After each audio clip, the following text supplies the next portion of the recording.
Hey, what is going on, everybody out there? This is Jakejames Lugo, senior editor here at thecoalition.com, and I got a fun special interview for you guys that I'm pretty sure all of you are going to enjoy. With me today, I'm talking with Danny Bulla, who is not only the co-founder, but also one of the designers over at Polyarc Games, who is creating a little game called Moss for PlayStation VR. So, Danny, thank you for chatting it up with me. How are you doing? How's your new year going? I'm doing good, man. Thanks for having me. New year is off to a good start so far. Getting ready to get this game out to everybody. Nice. So we're going to talk a lot about Moss today. Now, in case you guys didn't already know, if you guys are listening to this for the first time and don't know what I'm talking about, Moss was one of the games that I saw and played on PlayStation VR during my trip to PlayStation Experience about a month and so ago. So if you can, Danny, for a lot of people out there that don't know really what Moss is or hasn't really seen a lot of the stuff out there, how would you describe what Moss is as a game? Moss is our attempt to bring sort of a character narrative game to the PSVR, sort of like an action adventure puzzle game where the hero is this mouse Quill, but also you as what we have labeled you as a reader. And so the idea behind our game Moss is that you as the reader go on an adventure with Quill, the hero, to rescue one of her loved ones, and sort of you run into enemies, you solve puzzles, we have some platforming. It's sort of just kind of like our callback to those, classic action-adventure games that we all played growing up, but in a new medium, which is virtual reality. Which is awesome. Now, again, during my time playing Moss on PlayStation VR, one of the things that I really loved was that how whimsical a lot of the stuff around me that I was experiencing during the demo really felt. And I'm a sucker for whimsical games, stuff that, you get a lot of ambient sounds and stuff that's around you. What was some of the things that you guys were thinking about as you were designing, the worlds for Quill to kind of move around in and some of the puzzles that you guys were designing for the game? I mean, was there certain types of stuff that you guys really wanted to emphasize or put a lot of detail in, whether it was sound, whether it was being able to look around corners and stuff and see little details and stuff? What was really kind of like the focal point of what you guys really wanted to focus on? Oh man, I've got something for each of those things that you asked, and I love your word choice of whimsical, because we actually would use that word. We would use delight as well, and comfort. Those were sort of the inspirational emotions that we were going for, because VR or virtual reality has this way of enhancing emotions. And so what we wanted to do, it really makes you feel like you're in a place. So for the world, we thought like, hey, what's a cool place a world we've always wanted to go to, right? And we also relate, we like kind of sort of the whimsical fantasy worlds that we've kind of all grown around through all different mediums. And so that the art team really took that and went with it, and sort of went with this sort of kind of painterly style. So we would feel like we're actually inside of paintings, and they could go on and talk more about that, but I'll actually go if they were here. And then another thing that you asked about was sort of the audio and the sound. And, we really had to, both with trying to figure out how to get that art style in this like sort of diorama, like small scale space right in front of you, we had to figure out where do we put the sound? How do we make you feel like you're there? And we had to learn how to do that as well as we're going through it. And our audio director, spent a lot of time of where should I put the emitters where the birds come from and the water sounds. So there was like a lot of detail that went into that just to try to make you feel like you're in this whimsical world. So now you have the art team that's trying to figure out how to make you feel like you're in a painting. We have the audio guys trying to figure out how to make it sound like you're there. And then for us on the design side, we had to be like, where can we put the player so they can see all this and they can reach these things? And how can we like create like these little environments that sort of bring joy and delight by moving the character through it? And so sort of through every discipline, it was kind of dripping through it that we're like, how do we like immerse the player into this world through all of their senses, through the feel of the gameplay, through the visuals, through the audio. We don't have access to smell, so we kind of skipped off of that one. But other than that, VR really just like, it does so much for you if you embrace it in the right ways. And that's sort of how we approached it all. We're like, how can VR make this better? And what do we need to do to really drag you and bring the player in and make you forget that you're sitting on your couch? And that was sort of the goal from the get-go. I feel like in a couple years we're gonna get smell-o-vision. We're gonna get that final sense for guys like you to really play with something like that and make even crazier, more interesting experiences with the games that they create. But I want to talk a little bit about Quill, which is the main heroine of Moss. Now, on the first time actually seeing Quill, playing the demo at PSX, obviously, like anybody else, the first thing that came to my mind is like, oh, that is so cute, like a little mouse, and then obviously being able to fight with a sword against different enemies and stuff. But tell me a little bit about Quill's personality, if you can. Oh yeah, we actually take a lot of reference from other mediums, movies, books, and TV, and sort of it was one of our very early goals, which is, hey, what would Quill do? Who is Quill, and what would she do in all of these situations that we're going to put her in? And so we sort of knew the journey that she was going to go on early on. And so the next step was, how do we actually create a believable character, and how would she act in each of these situations? And if I said, I'd be lying if I said we went into a room and we came out and we answered all, and we were like, oh, we got it.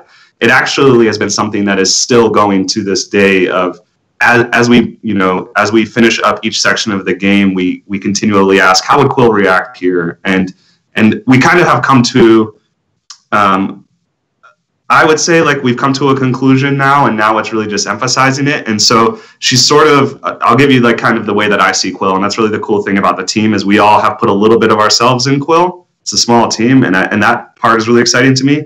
So, one of the things that we see a lot of Quill is she's really excited about finding new things. She sort of has this, like, what else can I find in this world? She goes out, she scavenges for things. She spends a lot of her time sort of pushing the boundaries of the guidelines that her guardians have put in place for her. She does live in a dangerous world. She lives inside of sort of a little town, which we call the clearing, in which she's safe, but danger is not too far away. So Quill sort of likes to kind of push those bounds, but she does know, when you meet Quill, she sort of knows that maybe I shouldn't be out here, maybe that I'm out a little bit later than I should be. So she's aware that she's pushing the boundaries, but that her curiosity is always sort of like dragging her that direction. And that kind of plays into the adventure. She is also, she has a little bit of sass to her, which we have a lot of fun with. She meets you as a stranger. She realizes that, okay, this thing that's following me around, the reader, as she learns more about, she kind of comes to the decision that this is not an enemy, right? She knows there's danger in the world, and she's decided that you're not. True. And sort of the relationship that comes out of that is really cool to play with, right? She's just kind of accepted, all right, I know this thing isn't going to hurt me, and for some reason it's helping me, and it's really cool to like sort of watch her personality just as like a pet would. We take ideas of, like, a lot of people here have dogs and cats, and they like reference how their pet reacts when you do things. And sometimes when they just stare at you and they want something. So we kind of bring that into it too. So it's really been an organic process of her personality kind of forming. But I think that's a really cool thing, because our hope is that the players will all see a little bit of maybe one of their pets or one of their friends inside of Quill, and that just like really strengthens that bond. So it's funny how you say that and how you talk about it in the way that you do, which I think is great. And that was one of the charming things that really kind of got me during my time, with the demo at PlayStation Experience, which is also very similar to the one that you guys showed back at E3, when you guys really kind of showed off a lot of the gameplay from Moss. One of the things I always thought was great, and I wrote an editorial about this that you guys can read up on the Koalition.com right now, was how you guys take a much more observer type of approach to the VR experience. And I think that's very cool, because as opposed to like a lot of other places that are out there that are doing much more aggressive, much more hands-on type of VR experiences, you guys take a little bit of a back seat like that, a little bit more relaxed, but make it just as effective with not only just how Quill and her personality really exudes throughout all her different actions, but also with the different environmental set pieces, with a lot of the different stuff that I could look around and peer around corners, where I could actually interact with, where I could help Quill get past a certain specific puzzle or do different things here and there, help her in combat, or even heal her in some different instances when she gets injured. I mean, what were some of the things that you guys thought about with that type of level of interactivity when it comes to, making a great VR experience that's on top of a puzzle adventure experience? Yeah. Early on we had a few core design principles for this game. and one of them was comfort. And that was a lot of the game design decisions have come based off of how can we make this comfortable to play. And that means accepting some constraints. That means the player's going to be sitting. That means the player's not going to be moving their body around a lot, because a lot of us don't want to do that for, you know, however long the average play session is for a gamer, right? You can do that a little bit here and there, but it's hard to sustain a lot of that movement. And so we sort of made a lot of our decisions when it came to how intense should the room be, or how many things should we ask the player to do at the same time. A good example of that is we kind of came to the conclusion early on that the best Moss experience is when you're sort of alternating between hero control and reader control.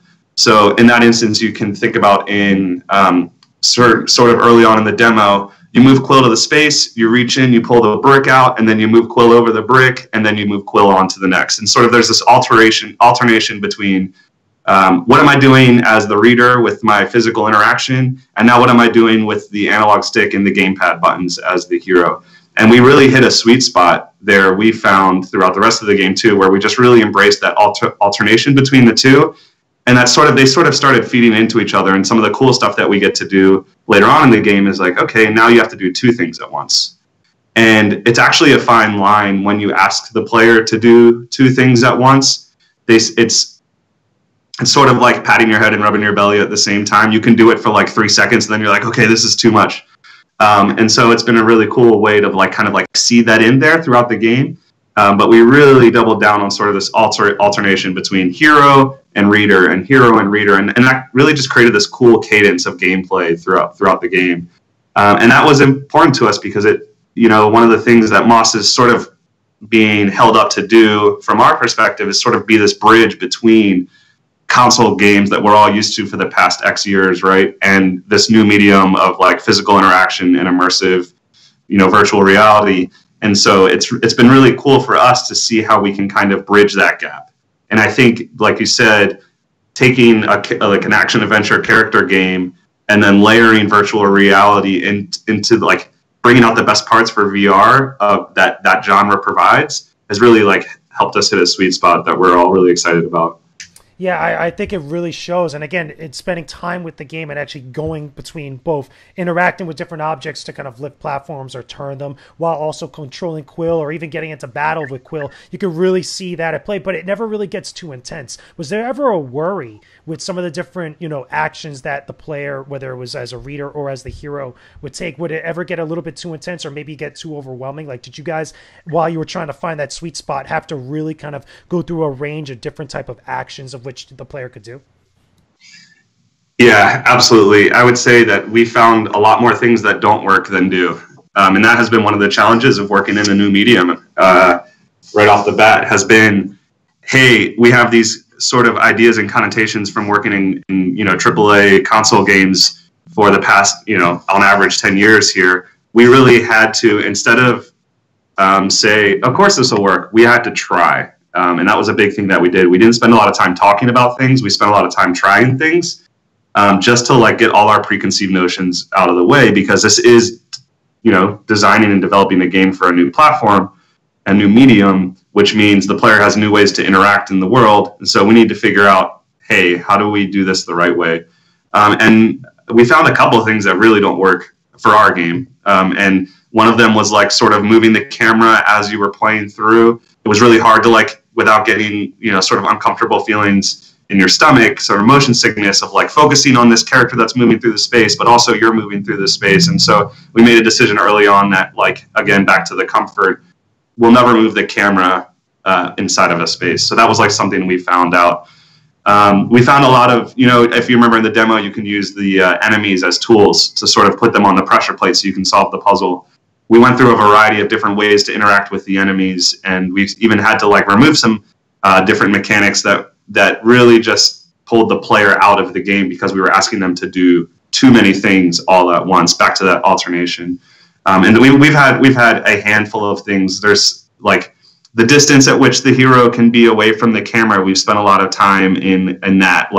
if it's too far away, your eyes strain in trying to watch this moving object move across the space. If the contrast on the textures is too much, it can make you a little disoriented. So there's all these little like small things that there was no way for us to know what would be too intense and what would not without trying it. And I think we're in our really comfortable like sweet spot again with this stuff, where it feels like we now can have some like preconceived notions in a way that we know what's right and what's wrong. We still need to try things. But there was a lot of learning early on and trying to figure out, hey, how do we make a action adventure game in VR? So I also want to know a little bit about some of the other characters, some of the other types of, like, I guess you could say creatures that we see besides Quill herself in the game. And in the demo, we really see three major things. We see Quill, we see what looks to, at least to me, they look a little bit kind of like mechanical beetles, almost. Without knowing the name of what they are in relation to the story, but also towards the end of the demo. Oh, what are they called? They're called Screechers. Screechers, okay, Screechers. No wonder, because they're all mechanical and stuff. So yeah. So besides the Screechers, besides Quill, at the very end of the demo that we saw is obviously a giant snake, or at least a snake, because again, Quill is small. And in other interviews, you guys have described it as her natural like nemesis or natural predator. Are we going to be able to see maybe a little bit more of how that relationship builds up throughout the entirety of the game, or are we going to see other types of like animals throughout Quill's adventure? Yeah, I mean, well, it's really important that the world of Moss is living and breathing, and so I think in order to have a living and breathing world, you need to have characters, and good characters that players can emotionally relate to, and so we will absolutely have more than those Quill and the Screechers. There's more enemies, and you are on the right track with the boss. We're not talking too much about it, other than that is an enemy, sort of the kind of climactic enemy you will have to face at the end of this adventure. But that the snake's role in the world is kind of under wraps right now, but it does have a role. So it is a character, and it's not just sort of an animal that you're just quickly avoiding. This character has influence on the world, and there'll be a reason that you need to go up against it. And besides the enemies, there's also characters like Quill's uncle or her guardian that you'll get to meet, and there's a few other characters that you'll get to meet along the way in the adventure as well that will sort of play different roles within Quill's journey to become a hero. Awesome! I can't wait to find out more. It sounds like it's going to be very interesting. There's a lot of mystique, I guess you could say, behind everything. Again, basing off my experience of the demo from seeing these different characters or these different types of creatures interact and stuff. But it looks very interesting. Again, I can't wait to see more. I can't wait to play more. Now, you guys are looking at around, I want to say a release window around February of this year, correct? Yeah, end of February is when we're planning to have the game released digitally. Yeah, and you guys can pre-order the game now, correct? Or people can pre-order Absolutely. You can get on there right now. You pre-order it. We actually give you a cool PlayStation theme for those that pre-order now. And you have to go to the PSN store. And if you haven't, and you can pre-order from there. And if you haven't played the demo, you can actually get the demo on the Demo Disc 2 that just came out. And through there, you can even get jumped right to our PSN store page where you can pre-order. So if you haven't played the demo, get out there, check it out, and then let us know what you think. Twitter, Facebook, we're following all that stuff. Definitely. I highly recommend it. That's the same demo that most of us have played both at E3 and at PSX and stuff, and you guys are definitely going to like it once you dive into it. But Danny, thank you for chatting it up with me about Moss. Where can everybody find you guys? Where can everybody follow you? Thanks, Jake. You can follow us at Polyarc Games on Twitter, and then I think it's Polyarc Games at Facebook. And our Instagram is at Polyarc Games as well. Awesome. So there'll be links to all that stuff in the description box and the different text down below, guys, for all of you to go directly to it. So again, thank you, Danny, for chatting up about Moss with me. Make sure that you guys leave a like on this video, subscribe to the Koalition's YouTube channel for all our videos related to gaming and a bunch of other great content. We got some more surprises coming for you guys at the very start of 2018. With that being said, we will talk to you again very soon. Peace out and stay epic, everybody.